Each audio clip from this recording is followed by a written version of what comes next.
Within minutes of making a video about the report around suspensions and exclusions, this article pops up on The Guardian: English schools to phase out cruel behaviour rules as Labour plans major education changes, where it's talking about isolation booths, frequent suspensions and strict behaviour regimes look to be set to be phased out in England as the Labour government shifts focus on how to keep the most vulnerable pupils in school. That's going to be reflected in plans to change the inspection regime so schools are judged on whether they are properly representative of their local community, and stopping schools telling parents their child with SEND would be better off at another school or being repeatedly suspended because they're not meeting these strict behaviour rules. That one about telling parents, I was under the impression that teachers cannot do that. They can't tell parents that children shouldn't be at the school.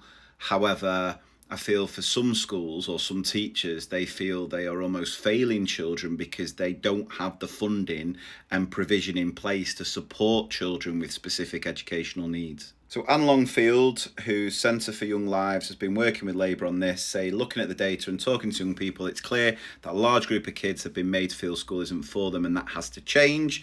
I've talked to kids who weren't able to cope with all the rules, who ended up in isolation, and some kids this was happening week after week. She stresses that many schools are already doing amazing things. So these really strict schools, I think, are few and far between.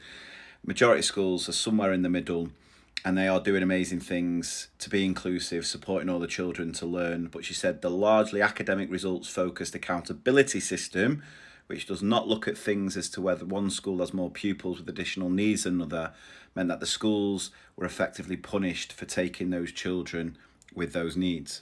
Now, Dan here, who has represented families unhappy that their child has spent too much time in isolation, says in some strict academy trusts, it's always the academy trusts, I found schools with over 25 pupils who have spent 40 days of the year in isolation. The children with ADHD or autism, sometimes not formally diagnosed, were more likely to be sent to isolation rooms repeatedly, as well as children with a lot going on at home because they were living in poverty. He acknowledged that many of these children were challenging to teach and said teachers must have the freedom to send a child out of the classroom when they were misbehaving, but he argued that allowing pupils to clock up multiple days of isolation only made them more likely to act up as they fell further behind, with some even refusing to go to school. Now again, as a primary school teacher, isolation booths aren't really a thing in primary schools, I don't feel, or anywhere near as much as secondary, so it's not something I'm particularly experienced in.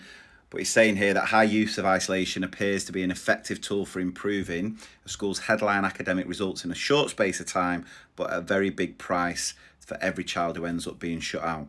Now, my takeaway from this article is that none of those plans actually address what's causing the issues in behaviour. And I really think the Labour government have to focus on addressing what's going on outside of school for these young people just as much as what's happening in it. Always, I welcome your thoughts. Do you think this is a move in the right direction? For me, I think if you are looking to make schools more inclusive, they've got to be funded more effectively. There's got to be the right support staff working alongside agencies to put in place the best possible provision for children with different specific needs, as well as the behaviour.